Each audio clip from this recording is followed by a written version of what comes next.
ನಮ್ಮ Sahyadri news channel ಅನ್ನು YouTube, Facebook ಹಾಗೂ ಇನ್ಸ್ಟಾಗ್ರಾಂನಲ್ಲಿ ನೋಡಿ. ಸಬ್ಸ್ಕ್ರೈಬ್, ಲೈಕ್ ಮತ್ತು ಶೇರ್ ಮಾಡಿ ಪ್ರೋತ್ಸಾಹಿಸಿ. ನಾನು ನಾಳೆ ದಿವಸ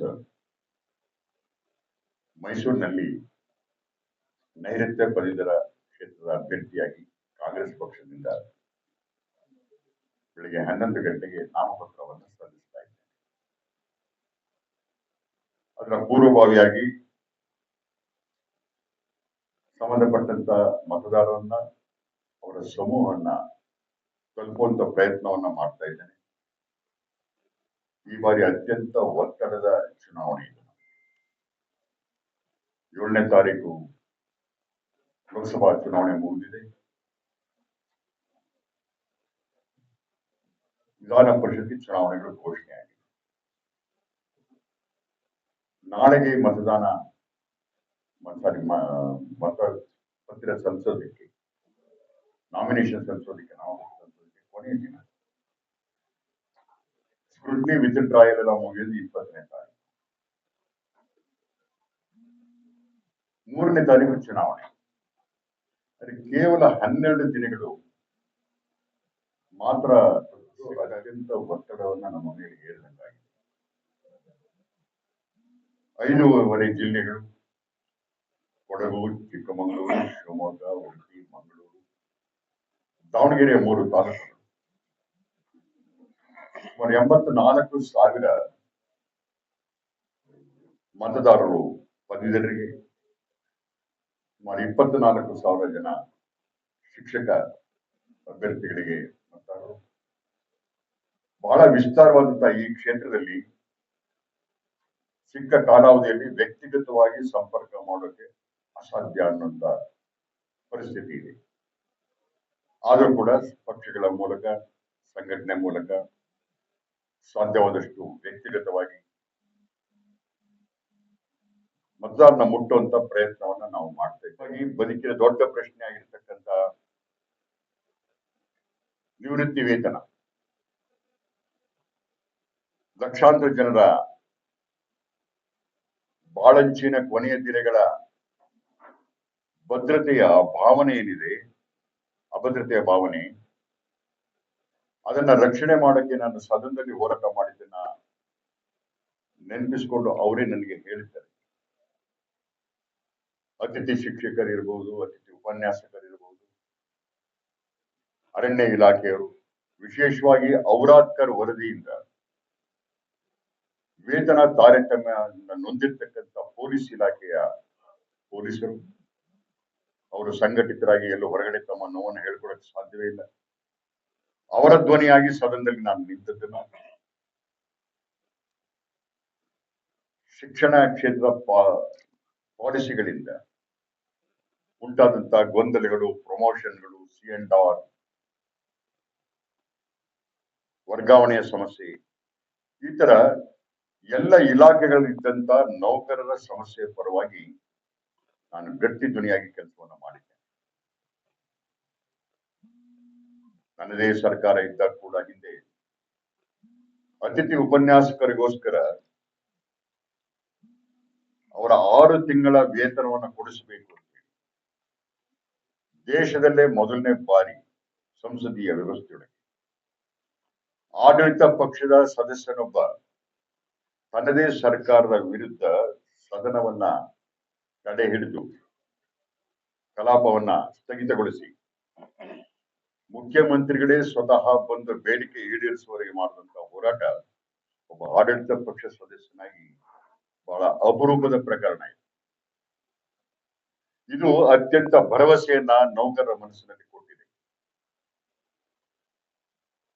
ನಮ್ಮ ಸಮಸ್ಯೆಗಳು ಬಂದಾಗ ಎದುರುಗಡೆ ಯಾರಿದ್ದಾರೆ, ಯಾವ ಸರ್ಕಾರ ಇದೆ ಅಂತೇಳಿ ಕೈಕಟ್ಟಿ ಕೂಡದೆ ನಮ್ಮ ಪರವಾಗಿ ಆಯನೂರು ಮಂಜುನಾಥ್ ಅವರು ಹೋರಾಟವನ್ನ ಮಾಡ್ತಾರೆ ಅಂತಕ್ಕಂಥ ಆ ನಂಬಿಕೆ, ಎಲ್ಲ ಇಲಾಖೆಗಳಿರ್ತಕ್ಕಂಥ ಭರವಸೆ ನನಗೆ ಬಹಳ ದೊಡ್ಡ ಶಕ್ತಿಯನ್ನ ಕೊಟ್ಟಿದೆ. ಖಚಿತವಾಗಿ ಗೆಲ್ಲುವಂತ ಎಲ್ಲ ವಾತಾವರಣ ನನ್ನ ಪರವಾಗಿದೆ. ಸಂಗತಿ ಅಂದ್ರೆ ಈಗ ಯಾರ್ಯಾರು ಸ್ಪರ್ಧೆ ಮಾಡ್ತಾರೆ ಅಂತಕ್ಕಂಥ ಮಾಹಿತಿಗಳಿದೆ. ಮತ್ತೆ ನಾಳೆ ದಿವಸ ಇನ್ನು ಯಾರ್ಯಾರು ಮಾಡ್ತಾರೆ ಗೊತ್ತಿಲ್ಲ. ಕೆಲವು ಬೆನ್ನೆಟ್ಟುಗಳು ಮಾಡುವಂತ ಲಕ್ಷಣಗಳಿವೆ. ಅವರೆಲ್ಲರ ಹಿನ್ನೆಲೆಗಳನ್ನು ನೋಡಿದಾಗ ನೌಕರರಿಗೆ ನಾನೊಂದು ಭರವಸೆಯ ವ್ಯಕ್ತಿಯಾಗಿ ಕಾಣಿಸ್ತೇನೆ. ಯಾಕಂದ್ರೆ ನನ್ನ ಬ್ಯಾಕ್ಗ್ರೌಂಡ್ಗೆ ಅವರ ಬ್ಯಾಕ್ಗ್ರೌಂಡ್ಗಳಿಗೆ ಟ್ಯಾಲಿ ಆಗುವುದಿಲ್ಲ. ಯಾರು ಆ ತರದ ಕಾರ್ಮಿಕ ನೌಕರರ ಹೋರಾಟದ ಹಿನ್ನೆಲೆಯಲ್ಲಿ ಬಂದಂತವರಲ್ಲ, ಶಾಸಕರಾಗಬೇಕು ಅಂತ ಬಯಸಿ ಅವರ ಯಾವುದೋ ಒಂದು ಆ ಹುದ್ದೆನ ಅಲಂಕಾರಿಕ ಹುದ್ದೆ ಅಂತ ಭಾವಿಸಿ ಜೀವನದಲ್ಲೊಮ್ಮೆ ಶಾಸಕರಾಗಬೇಕು. ಆ ಕಾರಣಕ್ಕೋಸ್ಕರ ಜಾತಿ ಬಲ, ಹಣದ ಬಲದ ಆಧಾರದ ಮೇಲೆ ತಮ್ಮ ಸಾಮಾಜಿಕ ಅಂತಸ್ತಿನಲ್ಲಿ ಒಂದು ಶಾಸಕ ಸ್ಥಾನದ ಗರಿಯನ್ನ ಸಿಕ್ಕಿಸಿಕೊಳ್ಳಬೇಕು ಅಂತ ಬಂದಂತವರ ಹಿನ್ನೆಲೆ ನೋಡಿದಾಗ ಕಳೆದ 42 ವರ್ಷಗಳಿಂದ ಕಾರ್ಮಿಕರ ನೌಕರರ ವಿಷಯದೊಳಗೆ ನಾನು ರಕ್ತವನ್ನ ಬೆವರು ಮಾಡಿ ಸುರಿಸಿದ್ದಕ್ಕೆ ಬೆಲೆ ಸಿಗ್ತಾ ಇದೆ ಅಂತ ಅನ್ನಿಸ್ತಾ ಇದೆ. ಖಚಿತವಾಗಿ NPS ರದ್ದಾಗಿ OPS ಆಗುವವರೆಗೆ ನನ್ನ ಹೋರಾಟ ಮುಂದುವರಿಯುತ್ತೆ. ಯಾರು ಮಾನಸಿಕವಾಗಿ ತೊಳಲಾಟದಲ್ಲಿದ್ದಾರೆ ಎಲ್ಲ ನೌಕರರು, ಸುಮಾರು 2.5 ಲಕ್ಷ 3 ಲಕ್ಷ ಜನ, ಅವರ ಎಲ್ಲರ ಬದುಕಿಗೆ ಭದ್ರತೆ ಕೊಡಕ್ಕಾಗಿ ನಾನು ಸ್ಪರ್ಧೆಯನ್ನ ಮಾಡ್ತಾ ಇದ್ದೇನೆ. ಖಚಿತವಾಗಿ OPS ಅನ್ನ ಈ ರಾಜ್ಯದಲ್ಲಿ ಜಾರಿ ಬರುವಂತೆ ಮಾಡ್ತೇನೆ. ಸರ್ಕಾರ ನಮ್ಮದೇ ಇದೆ. ಆಡಳಿತ ಪಕ್ಷ ಸದಸ್ಯನಾಗಿ ಸ್ಪರ್ಧೆಯನ್ನ ಮಾಡ್ತಾ ಇದ್ದೇನೆ. ಆಡಳಿತ ಪಕ್ಷ ಶಾಸಕನಾಗಿ ಕೂಡ ಅವರ ಬದುಕಿಗೆ ಭದ್ರತೆ ಕೊಡುವಾಗ ನನ್ನ ಸರ್ಕಾರ ಜೊತೆಗೆ ಒಲಿಸ್ತಕ್ಕಂತ ಒಪ್ಪಿಸ್ತಕ್ಕಂತ ಅಗತ್ಯ ಬಿದ್ದರೆ ಹೋರಾಟವನ್ನು ಮಾಡ್ತಕ್ಕಂತ ಮಾನಸಿಕ ಸಿದ್ಧತೆ ಇರ್ತಕ್ಕಂಥವನು. 7th ಪೇ ಕಮಿಷನ್ ಜಾರಿ ಆಗ್ಬೇಕಾಗಿದೆ. ವರದಿ ಬಂದಿದೆ, ಅದು ಜಾರಿ ಆಗ್ಬೇಕು. ಅದರ ಹೋರಾಟ. ಅತಿಥಿ ಉಪನ್ಯಾಸಕರ ಸೇವಾ ಭದ್ರತೆ, ಅತಿಥಿ ಶಿಕ್ಷಕರ ವೇತನ ಮತ್ತು ಸೇವಾ ಭದ್ರತೆ, ಮೇಲ್ನೋಟಕ್ಕೆ ಬಹಳ ದಬ್ಬಾಳಿಕೆಯ ವರ್ಗ ಅಂತ ಪೊಲೀಸರಿಗೆ ಅನಿಸಿದ್ರು ಕೂಡ ಪೊಲೀಸರ ಬಗ್ಗೆ ಅವರಿಗಿರ್ತಕ್ಕಂಥ ಆಂತರಿಕ ಇಲಾಖೆಯ ಶೋಷಣೆಯ ವಿರುದ್ಧ ಪೊಲೀಸರನ್ನು ರಕ್ಷಣೆ ಮಾಡೋದು, ಯಾರು ರಕ್ಷಣೆ ಮಾಡಕ್ ಹೋಗ್ತಾರೆ ಅವರ ಆಂತರಿಕ ನೌಕರಿಯ ಸಮಸ್ಯೆಗಳ ವಿರುದ್ಧ ಅವ್ರನ್ನ ರಕ್ಷಣೆ ಮಾಡುವಂತ ಕೆಲಸವನ್ನು, ಅದೇ ರೀತಿ ಅರಣ್ಯ ಇಲಾಖೆ ಇರ್ಬೋದು, ಕಂದಾಯ ಇರ್ಬೋದು, ತೋಟಗಾರಿಕೆ, ವ್ಯವಸಾಯ, ಇತರ 100 ಇಲಾಖೆಗಳು ಏನಿದ್ದಾವೆ, ಆರೋಗ್ಯ ಇಲಾಖೆ ದೊಡ್ಡ ಪ್ರಮಾಣದಲ್ಲಿ, ಅಂತ ಎಲ್ಲರ ಸಮಸ್ಯೆಗಳಿಗೆ ಒಂದು ನಿರ್ದಿಷ್ಟವಾದಂತಹ ಫಲಿತಾಂಶವನ್ನ ತರುವಂತದಲ್ಲಿ ನಾನು ಮೊದಲಿಗೆ ಆ ಪ್ರಯತ್ನವನ್ನ ಮಾಡ್ತೇನೆ.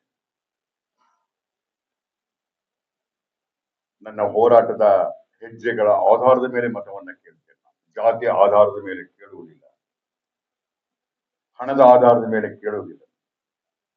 ಹಿಂದೆಂದೂ ಕೂಡ ನಾನು ಚುನಾವಣೆಗಳನ್ನ ಹಾಗೆ ಮಾಡಿ, ನೌಕರರೆಲ್ಲರೂ ನನ್ನ ಜಾತಿ, ನಾನು ಅವರ ಜಾತಿಗೆ ಸೇರಿದವನು ಅಂತ ನಂಬಿರ್ತಕ್ಕಂಥವ್ರು. ಅದನ್ನ ನೌಕರ ಸಮೂಹ ಕೂಡ ಒಪ್ಪಿಕೊಂಡಿದೆ, ಮನ್ನಿಸಿದೆ. ಹಾಗಾಗಿ ಕಳೆದ ಬಾರಿ ಹಿಂದೆಂದೂ ನೈಋತ್ಯ ಪದವೀಧರ ಕ್ಷೇತ್ರದೊಳಗೆ 26,000 ಮತಗಳ ಅಂತರದಿಂದ ಯಾವುದೇ ಅಭ್ಯರ್ಥಿ ಗೆದ್ದಿರಲಿಲ್ಲ. ಪ್ರಥಮ ಸುತ್ತಿನಲ್ಲಿ ನನಗೆ ಕಳೆದ ಬಾರಿ ಗೆಲ್ಲಿಸಿದ್ದಾರೆ.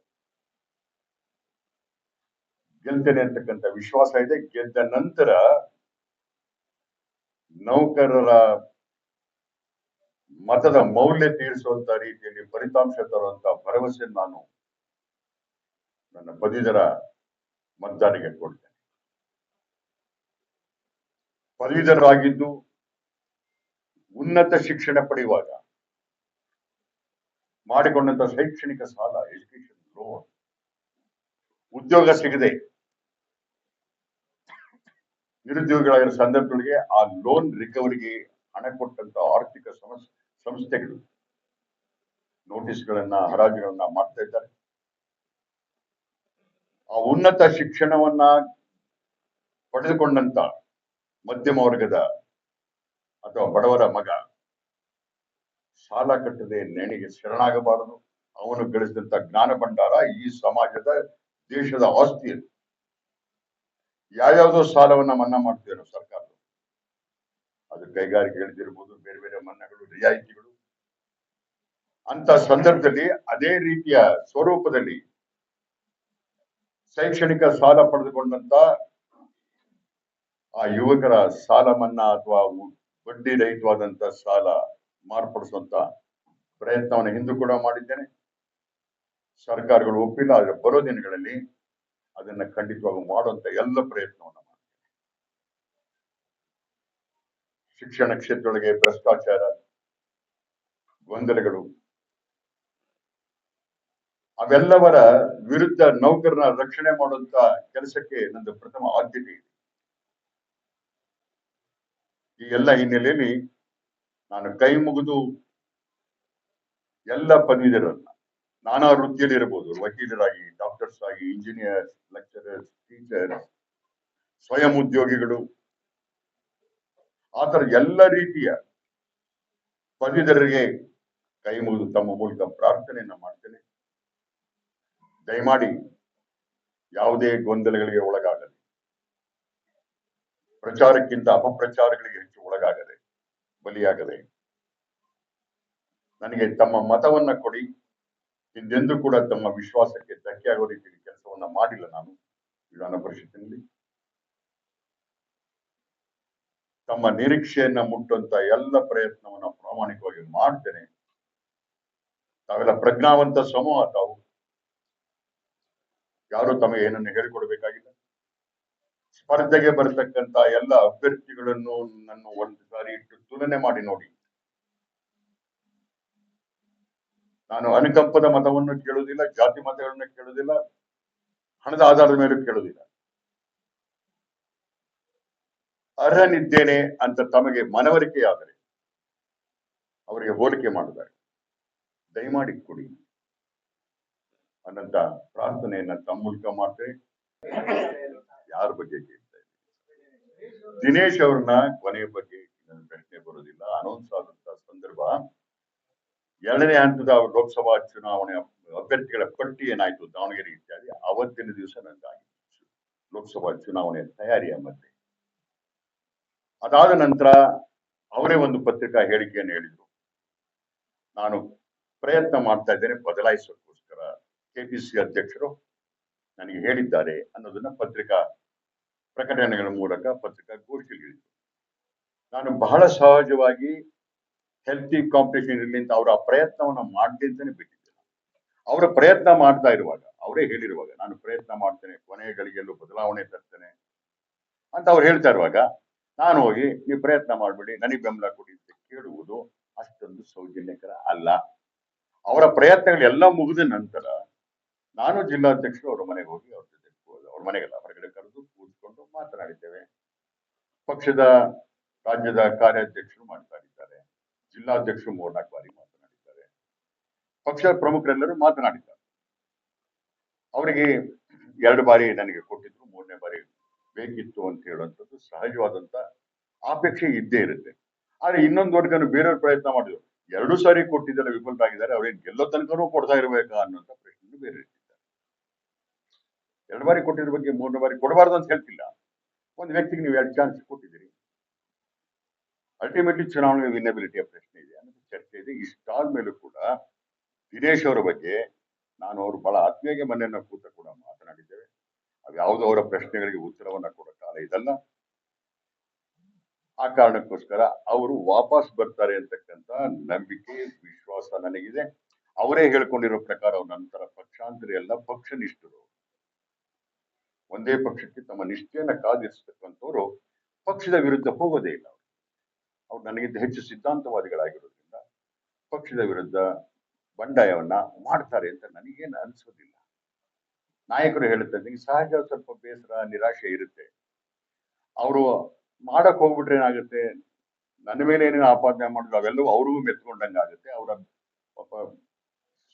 ಸ್ವಚ್ಛವಾಗಿರ್ತಕ್ಕಂಥ ಅವರ ರಾಜಕಾರಣದ ಮಧ್ಯೆ ಇಂಥ ಒಂದು ಕಪ್ಪು ಚುಕ್ಕೆನ ಅಂಟಿಸ್ಕೊಳ್ಳೋದಿಲ್ಲ. ಅವರು ಒಂದು ಸ್ನೇಹಮಯ ವಾತಾವರಣದಲ್ಲಿ ಆಗ್ತದೆ. ಯಾಕಂದ್ರೆ ಎಲ್ಲರೂ ಪಕ್ಷದ ನಾಯಕರೆಲ್ಲರೂ ಮಾತಾಡ್ತಾರೆ. ನಾನು ಸ್ವತಃ ರಿಕ್ವೆಸ್ಟ್ ಮಾಡಿದ್ದೇನೆ, ಎಲ್ಲ ಪಕ್ಷ ಪ್ರಮುಖರು ಮಾಡಿದ್ದಾರೆ. ಇಷ್ಟಾದ್ಮೇಲೆ ನಿಲ್ತೇನೆ ಅಂತ ಅವರು ತೀರ್ಮಾನ ತೆಗೆದುಕೊಂಡ್ರೆ ನಾವೆಲ್ಲರೂ ಅಸಹಾಯಕರು.